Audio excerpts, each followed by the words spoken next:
Kinshasa na biso, réalité ya banaki, réalité ya banakino. Esengo etondi motema ya koyeba ete bozali ebele ya kolanda edition ya KNB News ya mokona lelo. Nazali na esengo makasi ya kopresente bino edition ya début ya weekend ya lelo. Bozali ebele na monde entier oyo ningaka magazine Kinshasa na biso mpona kopesa bino ba information. Mutu ezali makasi kuna na kati ya IDPS esika nini bazali kobengana Augustin Kabuya balobi gestion na ye ezali kitoko te esengeli atika parti po eza poche na ye te to penda kuna ye te toza ba détail na élément oyo. Union pour la démocratie et le progrès social. Mutu na kati ya IDPS bazali kobengana na bango secrétaire général Augustin Kabuya Monabute ba membre nyonso basanganaki déjà plus de 38 signatures oyo et signamaki mokolo ya lobi pona ko révoquer Augustin Kabuya na kati ya UDPS po balobi azali ko gérer parti oyo kitoko te ye moko porte-parole ye moko engagaka ye moko atindaka bakombo sans qu'on consulte bato misusu nyango ba secrétaire généraux nyonso basanganaki pe bazali kotelemela ye na tina ya gestion oyo ya parti ya pouvoir balobi ete bango lokola bazali na souci ya ko préparer ba élection oyo ezali koya na 2028 oyo esengeli déjà kobanda kobongisa yango kobanda lelo kasi na ndenge oyo Augustin Kabuya azali ko gérer le IDPS ezali atati nate a convokaka ba membre ya parti topi ba militant sans asolola na ba membre ya comité na ye na yango wana bango bazali ko sepela te na gestion na ye oyo azali ko tambusela parti oyo esengeli bazala modèle po bango nde azali na pouvoir biso tozali kotalela pe tozali ko jimele ndenge nini bakosukela. Oui, Union pour la démocratie et le progrès social. Présidence du parti. Proverbe 29.2. Quand les justes se multiplient, le peuple est dans la joie. Quand les méchants dominent, le peuple gémit. Déclaration politique de la présidence de l'UDPS Tshisekedi, exécutif national du parti, portant retrait de confiance placé à la personne de l'honorable Augustin Kabuya Tshilomba en sa qualité de secrétaire général du parti. Copie conforme à Son Excellence Félix Antoine Tshisekedi Tshilombo, président de la République, haute autorité de référence du parti, avec l'expression de nos hommages les plus déférents aux secrétaires généraux adjoints, tous à Kinshasa. Nous, secrétaires nationaux, membres de la présidence de l'UDPS Tshisekedi, exécutif national du parti, vu la situation qui prévaut au parti depuis un certain temps et qui est décriée par l'ensemble de la base, notamment A. La convocation de la réunion de l'Union sacrée de la nation visant à remettre en cause une ordonnance présidentielle. B. L'utilisation abusive des prérogatives dévolues à la présidence du parti. C. La tenue de propos injurieux et tribalistes à l'endroit des Kassaïens du Katanga. D. La gestion solitaire et personnalisée du parti. E. Le mépris du principe de redevabilité et de la collégialité. F. Le clientélisme politique de la gestion des enjeux. G.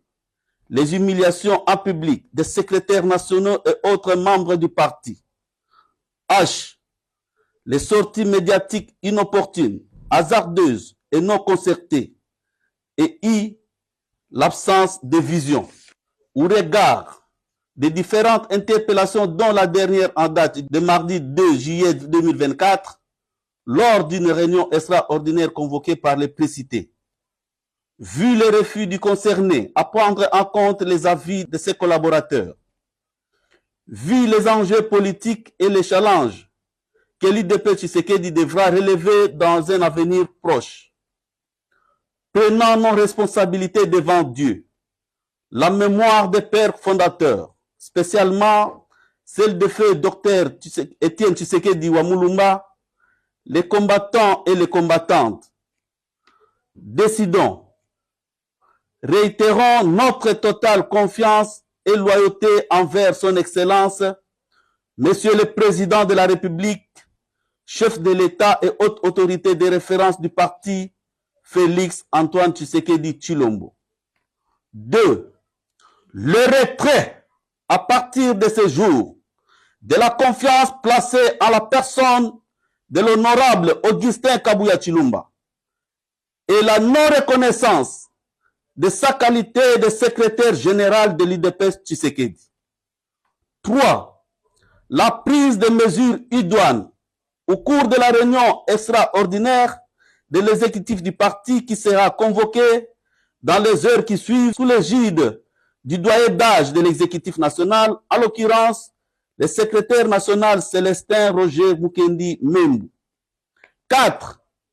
Que toutes les fédérations de l'UDPS Tshisekedi, de l'intérieur comme celles de l'extérieur, se réfèrent dorénavant à ce nouvel ordre politique. Fait à Kinshasa le 11 juillet 2024, les signataires, liste des secrétaires nationaux en annexe. C'est l'UDPS. Le parti le mieux instruit. C'est l'UDPS. Le parti de la vérité. C'est l'UDPS. Défenseur des droits de l'homme. C'est l'UDPS. De l'intégrité territoriale. C'est l'UDPS. Porteur du changement en RDC. C'est l'UDPS.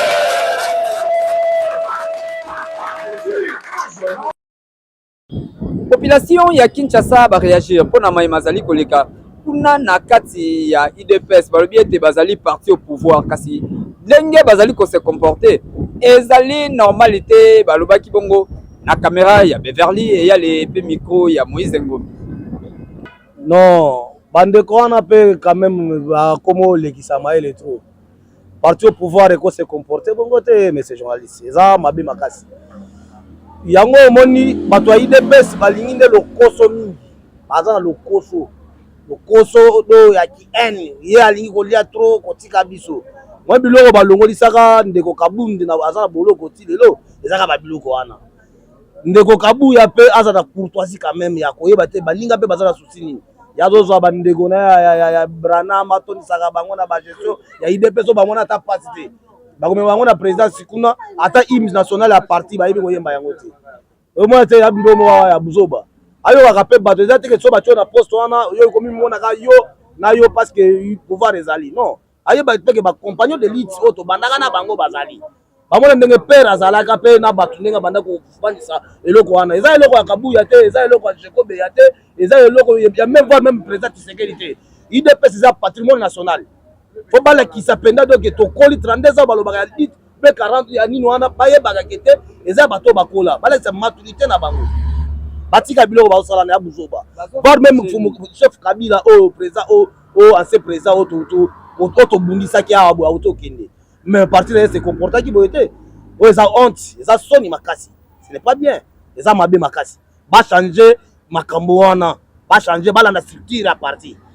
Kabuya atika ko sala ba biloko azo sala wana mais ya pe baza à vrai dire baza pour toi quoi pour courtoisie zalaka ba yeba te mokonzi nani mokonzi pa yeba ke ba o baza na senanga baza banani faut baza pe boy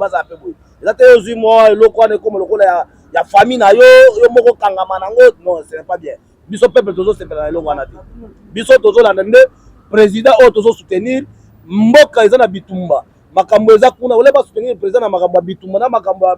ba social o toza nango bango bazoyelaka ba pifu ya na bango ya parti na bango wana bon na kati pena na ndeko journaliste ko kosa lukuta te oyo bazoyela ngana mo ka mbo Kongo yebika makambo wela ezaka kanyaka eza elo musu te ezaka kanyaka so to landeli pena bien eza kanyaka na ce soit Kabuya kozwaka ba ndeko na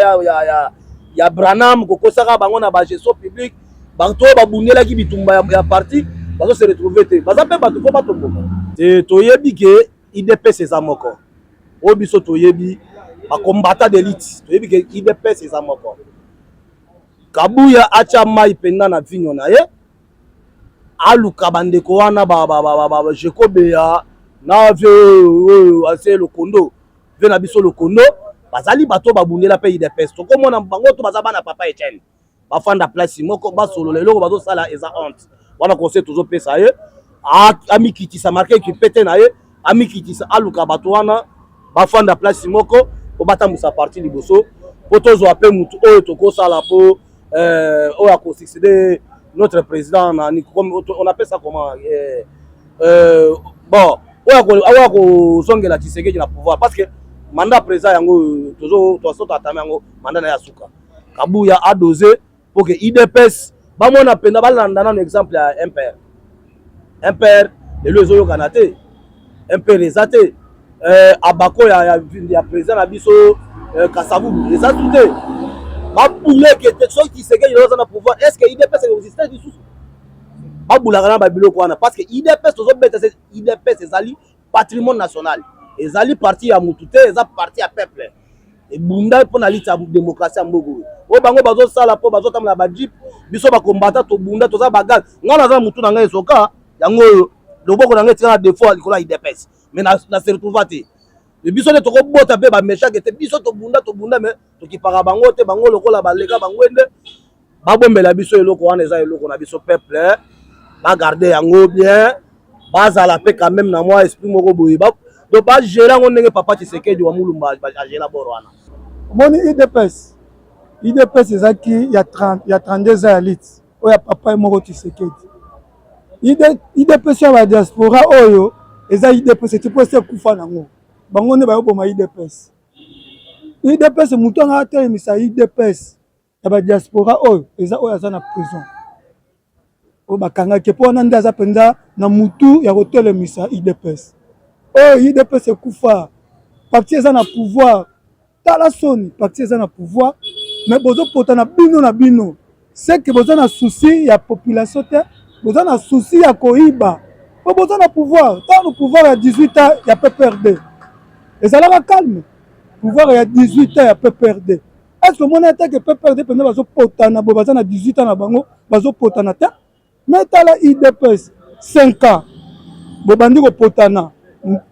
mandat liboso ekei yango tozokende bozopotana mais est-ce que eza normal te moni makambo ya IDPS eza makambo Augustin Kabuya te eza makambo ya secrétaire général te makambo ya IDPS eza nde lokoso ya mbongo bato mosusu balinga balongola Augustin mpo baza na susi mpe bango mpo bayiba IDPS ekomika moyibi IDPS miyibi ya kala miyibi na miyibi nde ozomona bango nyonso nde baza wana bazowela pouvoir ya koyiba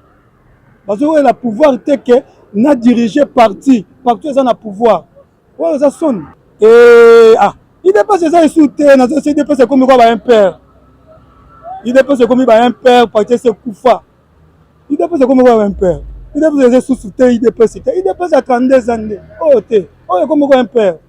mais ndeko conseil mpenza na kopesa na IDPS bozokisa chef de l'état soni bozokisa soni po totyanu ide tosangana totala bitumba eza na este kuna me bino awa na Kisasa bozowela pouvoir eza soni mingi eza soni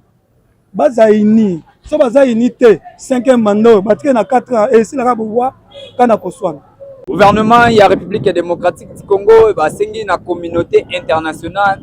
attirer conséquence pour na maïnion sozali koleka na est ya République démocratique du Congo ba pays oyo bazali ko soutenir ba rebelle ya M23 pour na côté des autres na kati ya parti est ya République démocratique du Congo mingi bazali ko sala référence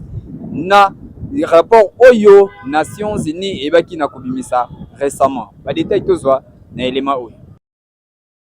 gouvernement ya République démocratique du Congo bazali kosenga na communauté internationale ba tirer toutes conséquences oyo ezali nécessaire na tina ya nouveau rapport oyo Nations Unies ayebaki na kobimisa ona ba pays voisins oyo bazali ko soutenir ba rebelle ya M23 na yango gouvernement asengi na communauté internationale bayebala kozwa ba décision moko ezali ferme contre Rwanda mingi pas sanctionner ba dirigeant ya Rwanda po bazali ko faciliter ba nguna ya République démocratique du Congo pe bazali ko soutenir yango na yango wana bafandaki kimia te adressaki lettre oyo mpona koyebisa na communauté internationale bayeba na kotirer baconséquence na ntina yango esalemaki le 11 juillet 2024 awa na Kinshasa sika nini République démocratique du Congo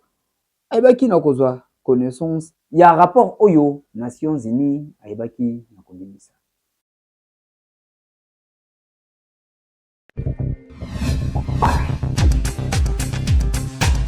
Beltesco azali ko servir population na ba produit na kitoko.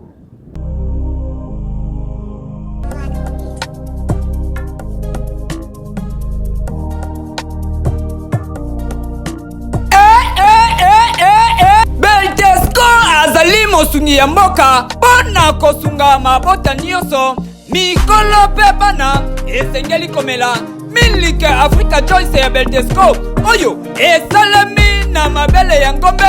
oyo azali na ba vitamine ebele na kati yoka. Les choix de l'Afrique, miliki oyo kesena ba miliki nyonso za na wenze ezali ko développer croissance bana et surtout yo mokolo miliki oyo zo kende ti na moi les pinières ozala vraiment na ba anticorps malamu et si miliki oyo ezali na ba vitamine A et D et surtout na Congo mobimba pona nini liboso miliki oyo ezali instantané oche yango na verre ye moko akiti akomi miliki na miliki ngenza likolo te mboma likolo te ya mibale miliki oyo ezali full crème ya misato miliki oyo ezali miliki mabele ya ngombe ya solo solo ya mine miliki oyo ezana goût ya kitoko omeli yango pe esungi yo pona belema nutritif nyonso oyo esengeli ebatela nzoto na yo. Papa mama poli bota na yo ezala malamu azala na santé ya kolongono miliki ya malamu oyo ezali recommandé pona santé ya peuple congolais to ya mabota nyonso yango yo Africa Choice ya Beltesco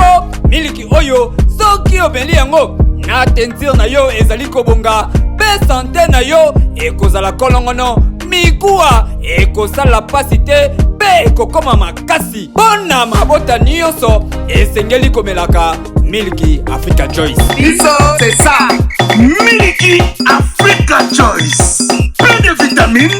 protéines et riche en calcium. Hey, Kayo! Oui!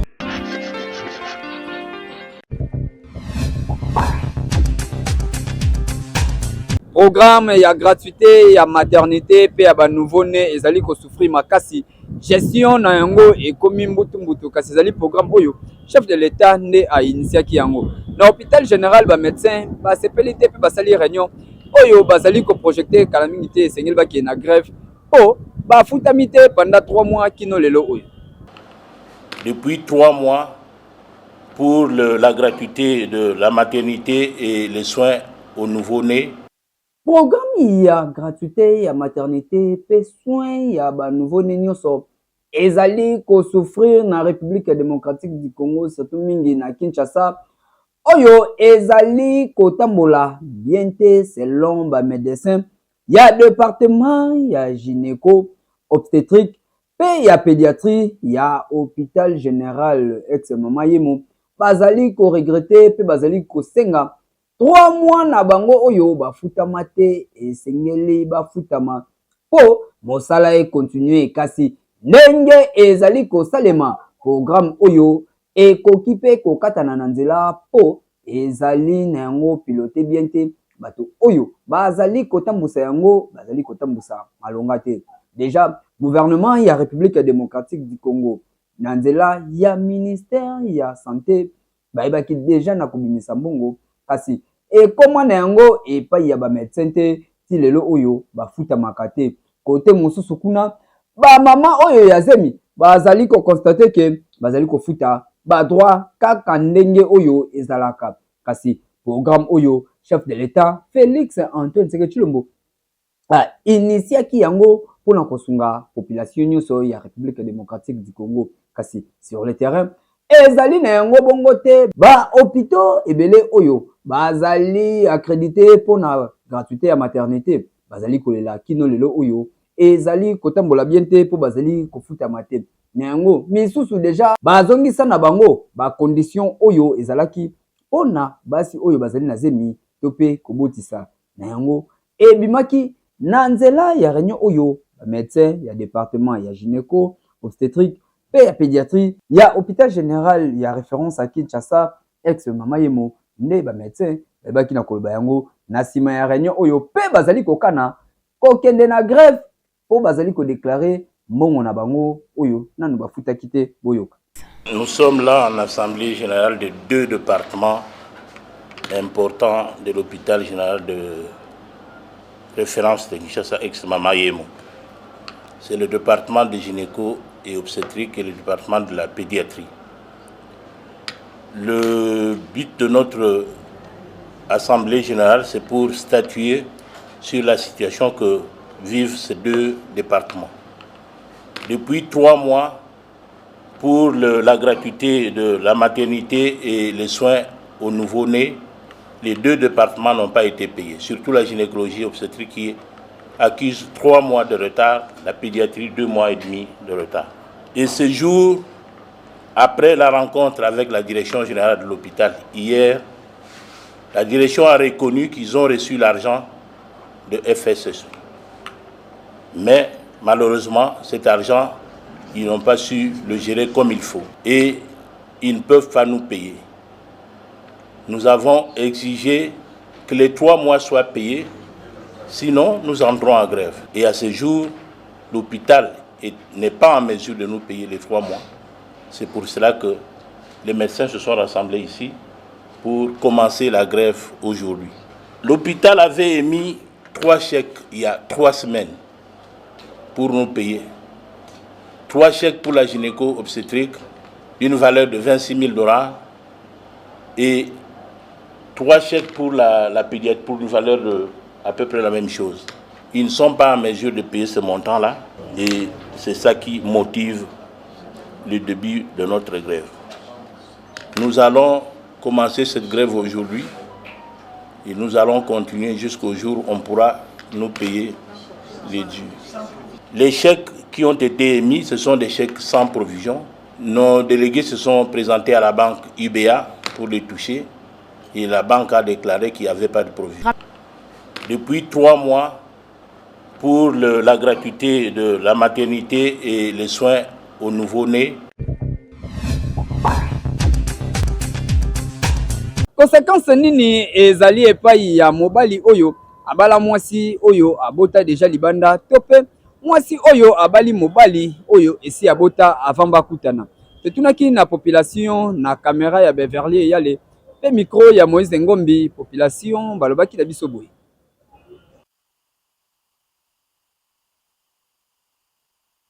Tambola na mokili omona makambo tambola na Kinshasa makolungulu okota mayanzi. Totuni na population po biso na KNB awa to constater que ba mabala ebele ezali kokabwana pona nini ibali balobi o abala mwasi azali na mwana mwasi wana asololaka na papa ya mwana na ye bakutanaka na bango nde ye azali kopesa conseil moninga na ye o nanu abala te akoki kobala mwasi oyo abota na moto te kasi biso na KNB tomitunaki boye pe tokitaki epa ya population ba expliquer biso boye. Bon, eza na conséquence ezalaka eza na deux positions. Soki mobala yebisenga da yake bien avant que abota déjà na mwasi mususu na bana mibale soki na lingie na olinga eka. So pe na lingi ete na olobake na lingi ete. Mais mabeza ra makasi eza ke mobala lingi yo. Bozo vivre na ye mais abombi ke abota quelque part. Après avoir beaucoup nenda kumoko omoni ke bana moko abota quelque part ba ye et ça la propreté. Wana pene benda na makambo ebele la famille mais soka miyebele senga bien avant ata na kominenda kumoko bana na baye eza na problème te parce que yebi sekinga déjà ke abota boko bota eza lisumu te eza pe lisasité donc eza ka kutana na mutalinga bana ngo okutani pe na oyo alingi bana ngo bosangisi yango ka esala bien ko bota eza problème te. Après l'amour eza amitié toko kutana pe na nzela ba opesa na mbote mais eza bolingo te. Donc ningolo bake soki yo déjà ozui déjà yo o garder ka bandi lao o ya muninga pe wana esila ki peso esili na ngoka eza ngo problème te na koloba boye bokutana na mwasi oyo asi abota liboso déjà avant bokutana na ye ezali lisumu te eza mabe te ezali peut-être que moi si soki abota akoki kozwa lisusu chance ya kozwa mobali te non. Eza nde likambo ya kokutana na mutu ya malamu to mutu ya mabe. Moi si mususu akozala abota na ye mais akabwana na mobali wana po la mususu ezalaki nzela na ye te. Alors tangu yo kutani na ye bosololi bofandi bosali foyer eza te ke lokwa bosali na ye foyer eke bana oyo abotaki mwana ou bien bana oyo abotaki avant bazala ba ennemi non. Yo okondima po ndenge baloba na français celui qui aime la rose supporte ses épines. Na ndenge wana ke soki nde mwasi wana aza lisusu na contact na ex na ye wana tout le temps au téléphone se rencontrer oh non pour la raison ya bana là moi je suis naza vraiment d'accord te na yango parce que aussi bokabwani relation za lisusu te soki pe olingi que bo bazala na contact te po na kosenga bambongo bo yo je charge à moi si o supporter pe mwana wana opesa pe bamibeko na oke non niet soki ndenga nazo supporter mwana na yo awa oyo bota obya bana na yo lokola na boyi bosolaka na mobali wana nazwi ba charge soki esali que nga nazoza ba charge ya bana oyo botaki na mobali mosusu et que bozo continuer kosolola na ye là soki olingi mieux tozala bien pesa ye kasi bana na ye comme ça nga na totikala na kimia mwasi oyo abota asali aza na ye mutu lokola batu nyonso mais peut-être abotaki bongo azalaki na confiance esika akendaki mais esimbi te. Cela ne veut pas dire que lokola ye abota ailleurs akoki kozwa lisusu deuxième chance te non. Pour bopesa ye deuxième chance balie ovandi na ye loba azala mwasi mabe toyebi ke mwasi nyonso oyo abota oubien oyo abota te toza mpe na bato oyo abali mwasi oyo abota na nteni te tozomona lelo ba mariage bato ebele bazo divorcer abali mwasi oyo abota te oyo soi-disant asala vite mais basali 3 mois 4 mois de mariage badivorcer. Mais est-ce que mabala nyonso oyo bamibali babala basi oyo babota ezo divorcer mpe kaka ndenge moko na baoyo basi babota te donc eza likambo moko te ya kotia yango problème ke mwasi soki abota akoki kobala te non eza kaka ke okutana na mutu ya malamu ata abota eza nango lisumu te. En tout cas bandeko na ngai nakokonseye bino soki ozwi chance na mwasi oyo abota ou bien oyo abota te eza nango likambo ya Nzambe eza nango likambo ya Nzambe. Nzambe pe akokaki kotinda ye abota ailleurs yo po bota ailleurs mais oyo divorcé po yo na ye boya kokutana po bokoma moko bokipe te makambo bato balobi bato basali. Nzambe ye moko abongisaka makambo na ndenge na ye topesa pe bandeko mosusu chance po soki tolobi totika bango oyo aboyi oyo mwasi oyo babota sikoyo po bakende wapi kobala mwasi to mobali oyo abota ezali na yango problème te kasi esengeli koyeba yo mobali soki ozwi mwasi oyo abota deja na mobali mosusu yeba kozwa charge na ye pe kozwa charge ya mwana wana ndenge balobaka kaka soki olingi soso linga na bamaki na ye kasi yo okomona o mwana oyo azali yanga te aza na papa na ye lobi ako reconnaître mama na ye lobi ako reconnaître papa na ye kasi ozali kobosa na ye te tango ozali kotika boye nde ozali koexpose mwasi po mukolo mwana lobi pe akoki kobenga mama ya mwana akoloba ete mwana na ye sante ezali su malonga te esengeli aya korécupérer mwana na ye to pe papa ya mwana akoloba ete esengeli afutela mwana ne minerval po mwana oyo kokata classe te ekosala ete babanda komonana po afutaka bambongo wana na yango yo mutu oyo olinga mobali to pe mwasi oyo azali na mwana yeba ndenge nini ya kovanda na ye po lobi ekoma na yango mabe te ba conséquence ezala te. Oui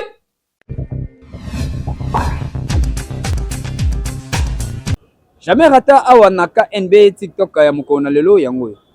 kamoto aboyi mokoso ya boyi abotola bino mboka monganga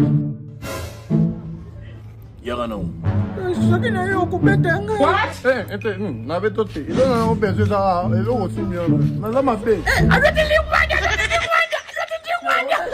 omoni ba bilo mtutu na ba yebi na boke na sila to ba yesu omoni boko ezate ozo tchanga na équation nazalaki na esengo makasi ya kopresente bino magazine ya KNB News ya mokolo na lelo po koyeba ete bozalaki ebele na monde entier oyo bozalaki kolanda biso bakretien nyonso ya monde entier babengami kuna na église midi avec Jésus-Christ oyo ekambamaka epai ya pasteur Lambert Niembo babengi baye nyonso tu baparticiper na rendez-vous divin oyo esi ebandaki depuis le 7 ekosila le 21 bakretien nyonso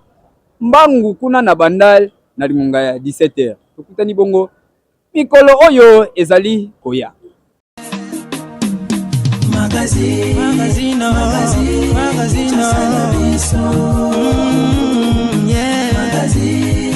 Magazine Kinshasa na biso réalité ya banaki réalité ya banaki